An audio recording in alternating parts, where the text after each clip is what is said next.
So you want to make thumbnails, but you don't know how. So I'm going to recreate my most popular thumbnail. This one is a simple thumbnail. It didn't actually take me long to make. So it's Fortnite fans reject Hatsune Miku, but why? So some of you may have even seen this video because for some reason it got over 100,000 views. So the resources that I use will be in the description. I will be showing you today how to get a custom font. So the first things first, you want a custom font on your thumbnails. You don't want something that is default, and you have to make sure Krita is closed during this step. So go to Dafont and find something that you like for your thumbnail. For this example, I'm going to use Chunky Playful, and I'm going to click download. Once this is downloaded, it will go to your downloads folder under the file Chunky Playful or whatever file you have done it as. What you want to do is you probably want to go to your desktop or anywhere on your computer, create a new folder, and I'm going to name it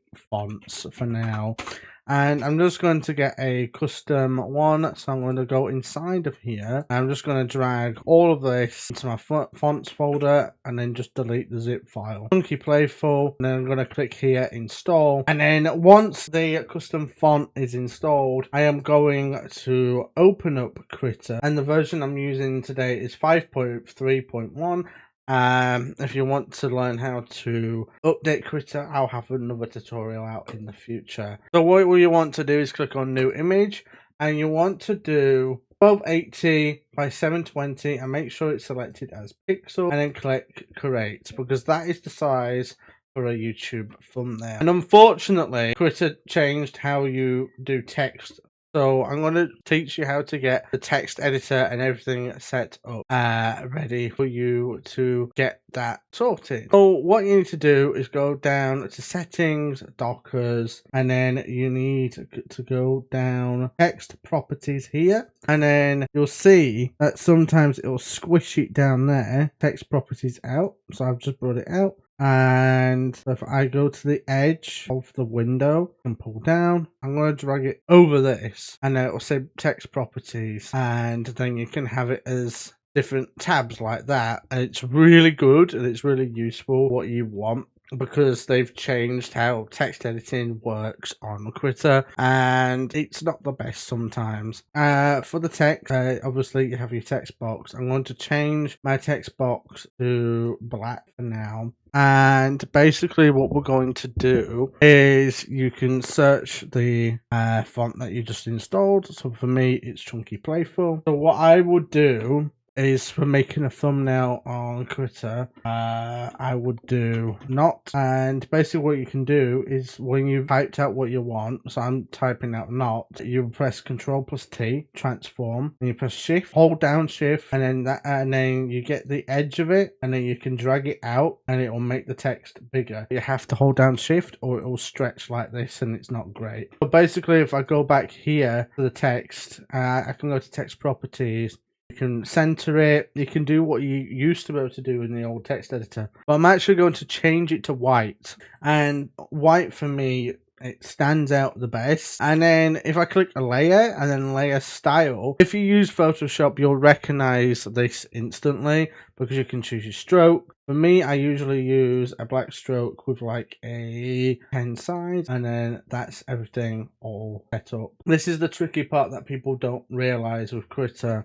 I'm going to obviously do not here, and then I'm going to duplicate, or I can make a new layer. For me, I'm going to duplicate by pressing this. If you want more text layers, you have to remember to duplicate it every time. If it's on the same layer, you'll be editing that same layer every time, not a real. And then I'm going to do the real part. You can just, if you want to change the color of a certain bit, you can just drag over, and then you can change it to red like that, like I have done there. Unfortunately, Krita, again, they've changed how you do text editing. Want to keep your text properties Docker all the time? Go to Window, go to Workspaces, and then click a new workspace, and I'll name it like Text Docker. And then at all times, you can go to Window, Workspaces, and then you can go to your text Docker. That's an easy way of saving presets for Krita as well. So you can either draw what you want, or you can get a PNG. Usually people get PNG, so you copy it, and then when you want to paste it, you press Control V, and then you paste the attached bitmap. Okay, no, you press Control T to transform, and then you press Shift, and then you can shift and drag just like this. And you can move it wherever you want. I'm going to move it here, and I'm going to try and get the Fortnite thumbnail similar to what I had before. So not a real, and then we'll do this. We'll duplicate text again, and I'm going to put the word artist in block capitals. So artist, and boom. It's very simple, but if you're used to Photoshop, it's easy to get your head around it. But if you're not used to Photoshop, it's not easy to get your head around it. You have to get used to it, but it's better than using AI for your thumbnails, let's be honest. And what I did for the background was the Fortnite blue rarity background. I copied the image and then I got it in, and then you can resize it how you want with the transform. And then I'm going to move the layer down because it's actually got rid of things, and I've just recreated an old thumbnail in Krita. Obviously it's not perfect, it's not the same, because the font I used was Impact, and the font on here is a different font, so it can be gaming thumbnail. But yeah, Krita can be used more than art. You can use it in your YouTube thumbnails. It's a free app that you can download, and I'll put a link in the description down below. But basically, this is how it looks when you want to make a thumbnail on Krita. It's really good. I really love it. I've been using it for about 6 months now. But thumbnails alone, no more Photoshop, no more Photopea. Krita, Krita, Krita, Krita, Krita.